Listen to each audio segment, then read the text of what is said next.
ओम नमो भगवते वासुदेवाय। नमस्कार दोस्तों, स्वागत है आप सभी का हमारे चैनल भक्ति ज्ञान में। दोस्तों, आज मैं आपको श्रीमद् भागवत महापुराण की कथा सुना रहा हूँ।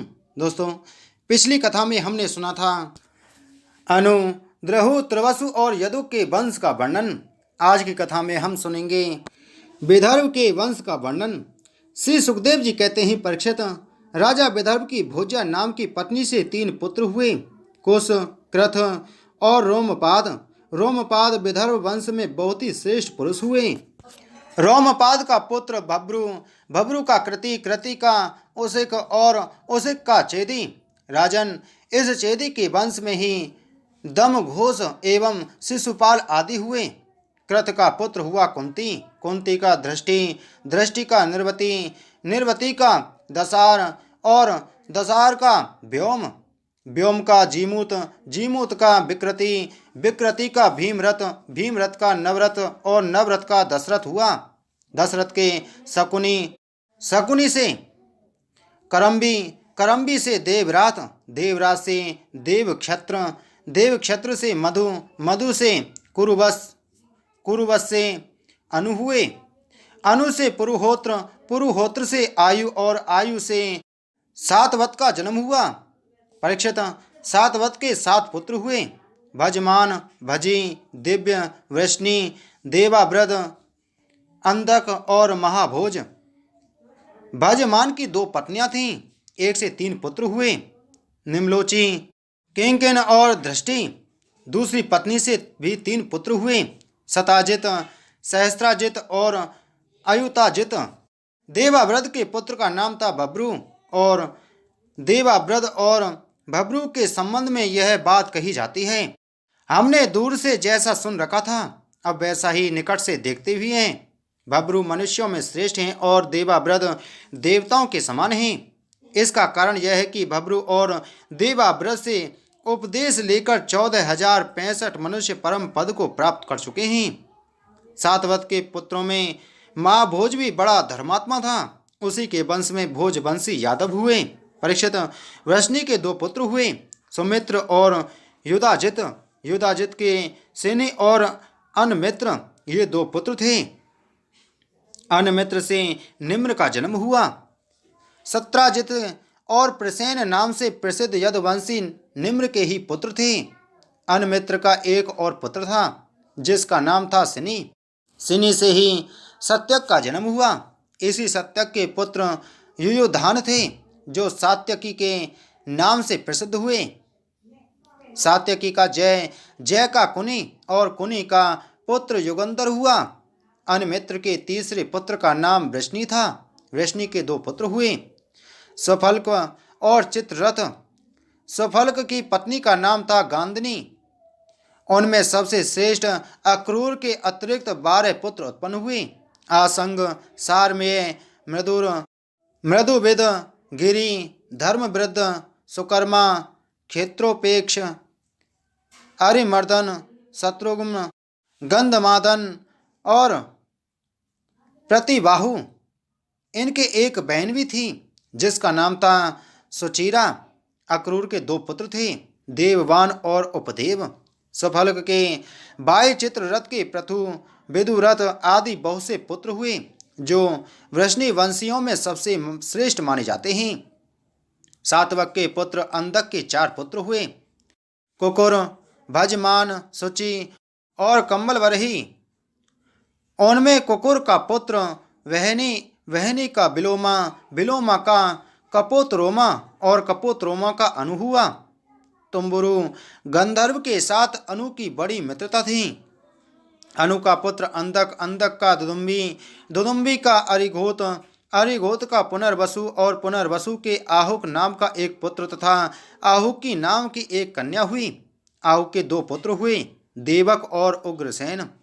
देवक के 4 पुत्र हुए, देववान, उपदेव, सुदेव और देववर्धन। इनकी 7 बहनें भी थीं, धृतदेवा, शांतिदेवा, उपदेवा, श्रीदेवा, देवरक्षिता, सहदेवा और देवकी। वसुदेव जी ने इन सब के साथ विवाह किया था। उग्रसेन के 9 लड़के थे, कंस, सुनामा, न्यग्रोध, कंक, शंकु, सुहु, राष्ट्रपाल, सृष्टि और तुष्टिमान। उग्रसेन के 5 कन्याएं भी थीं। कंसा, कंसवती, कंका, सुरभु और राष्ट्रपालिका। इनका विवाह देवभाग आदि वसुदेव जी के छोटे भाइयों से हुआ था। चित्ररथ के पुत्र विदुरथ से सूर, सूर से भजमान, भजमान से सिनी, सिनी से स्वयंभोज और स्वयंभोज से अधिक हुए। अधिक से 3 पुत्र हुए, देवबाहु, शतधन्वा और कृतवर्मा। देवमीण के पुत्र सूर्य की पत्नी का नाम था मारिशा। उन्होंने उसके गर्भ से 10 निष्पाप पुत्र उत्पन्न किए। वसुदेव, देवभाग, देवश्रवा, आनक, संजय, श्यामक, कंग, समीक, वत्सक और ब्रक, ये सब के सब बड़े पुण्यात्मा थे। वसुदेव जी के जन्म के समय देवताओं के नगारे और नौबत स्वयं ही बजने लगे थे। अतः वे आनक दुदुम्बी भी कहलाए। वे ही भगवान श्री कृष्ण के पिता हुए। वसुदेव आदि की 5 बहनें भी थीं, प्रथा, कुंती, श्रुतदेवा, श्रुतकीर्ति, श्रुतश्रवा और राजादि देवी। वसुदेव के पिता सूरसेन के एक मित्र थे, कुंती भोज। कुंती भोज की कोई संतान न थी, इसलिए सूरसेन ने उन्हें प्रथा नाम की अपनी सबसे बड़ी कन्या गोद दे दी। प्रथा ने दुर्वासा ऋषि को प्रसन्न करके उनसे देवताओं को बुलाने की विद्या सीख ली। एक दिन उस विद्या के प्रभाव की परीक्षा लेने के लिए प्रथा ने परम पवित्र भगवान सूर्य का आह्वान किया। उसी समय भगवान सूर्य वहां आ पहुंचे। उन्हें देखकर कुंती का हृदय विस्मय से भर गया। उसने कहा, भगवान मुझे क्षमा कीजिए, मैंने तो परीक्षा लेने के लिए ही इस विद्या का प्रयोग किया था। अब आप पधार सकते हैं। सूर्यदेव ने कहा, देवी मेरा दर्शन निष्फल नहीं हो सकता, इसलिए हे सुंदरी, अब मैं तुझको एक पुत्र उत्पन्न करना चाहता हूँ। हाँ, अवश्य ही तुम्हारी योनि दूषित न होगी, इसका उपाय मैं कर दूंगा। यह कहकर भगवान सूर्य ने गर्भ स्थापित कर दिया और इसके बाद वे स्वर्ग चले गए। उसी समय उससे एक बड़ा सुंदर एवं तेजस्वी शिशु उत्पन्न हुआ। वह देखने में दूसरे सूर्य के समान जान पड़ता था। प्रथा लोक निंदा से डर गई, इसलिए उसने बड़े दुख से उस बालक को नदी के जल में छोड़ दिया। परीक्षित, उसी प्रथा का विवाह तुम्हारे परदादा पांडु के साथ हुआ था, जो वास्तव में बड़े सच्चे वीर थे।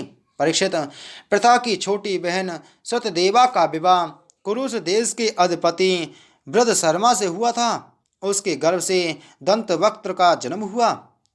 वह यही दंतवक्त्र है जो पूर्व जन्म में सनकादि ऋषियों से साप से हिरणाक्ष हुआ था। कैकेय देश के राजा दृष्टकेतु ने श्रुतकीर्ति से विवाह किया था। उससे संतर्दन आदि 5 कैकेय राजकुमार हुए। राजा देवी का विवाह जयसेन से हुआ था। उसके 2 पुत्र हुए, बिंद और अनुबिंद। वे दोनों ही अवंती के राजा हुए। चेदीराज दमघोष ने सूत्रसभा का पानी ग्रहण किया। उसका पुत्र था शिशुपाल, जिसका वर्णन मैं पहले 7वें स्कंद में कर चुका हूँ।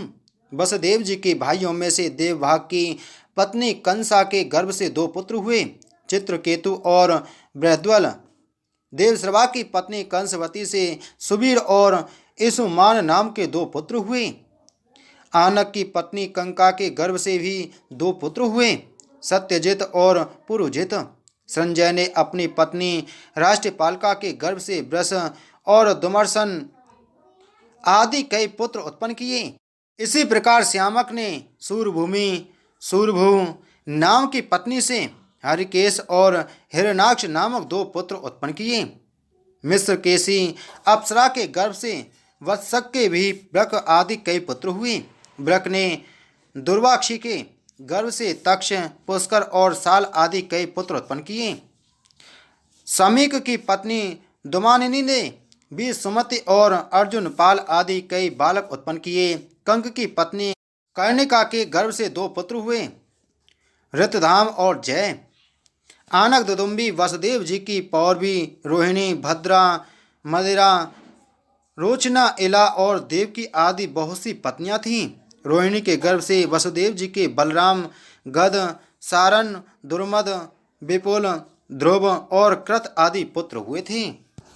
पौरवी के गर्भ से उनके 12 पुत्र हुए, भूत, सुभद्र, भद्रवाह, द्रुमद और भद्र आदि, नंद, उपनंद, कृतक, सूर आदि मद्रा के गर्भ से उत्पन्न हुए थे। कौशल्या ने एक ही वंश उजागर पुत्र उत्पन्न किया था। उसका नाम था केसी। उसने रोचना से हस्त और हेमांगद आदि तथा इला से उरुवल्क आदि प्रधान यदुवंशी पुत्रों को जन्म दिया। परीक्षित, वसुदेव जी के धृतदेवा के गर्भ से विप्रष्ट नाम का एक ही पुत्र हुआ और शांतिदेवा से श्रम और प्रतिश्रुत आदि कई पुत्र हुए। उपदेवा के पुत्र कल्पवर्ष आदि 10 राजा हुए और श्रीदेवा के वसु, हंस, सुवंश आदि 6 पुत्र हुए। देवरक्षिता के गर्भ से गद आदि 9 पुत्र हुए तथा जैसे स्वयं धर्म ने 8 वसुओं को उत्पन्न किया था, वैसे ही वसुदेव जी ने सहदेवा के गर्भ से पूर्व विश्रुत आदि 8 पुत्र उत्पन्न किए। परम उदार वसुदेव जी ने देवकी के गर्भ से भी 8 पुत्र उत्पन्न किए, जिनमें 7 के नाम हैं कीर्तिमान, सुसेन, भद्रसेन, रेजु, संवर्धन, भद्र और शेषावतार श्री बलराम जी। उन दोनों के 8वें पुत्र स्वयं श्री कृष्ण भगवान ही थे। परीक्षित, तुम्हारी परम सौभाग्यवती दादी सुभद्रा भी देवकी जी की ही कन्या थी। जब जब संसार में धर्म का हास्य और पाप की वृद्धि होती है, तब तब सर्वशक्तिमान भगवान श्री हरि अवतार ग्रहण करते हैं। परीक्षित, भगवान सबके दृष्टा और वास्तव में असंग आत्मा ही हैं, इसलिए उनकी आत्म स्वरूपणी योग माया के अतिरिक्त उनके जन्म अथवा कर्म का और कोई भी कारण नहीं है।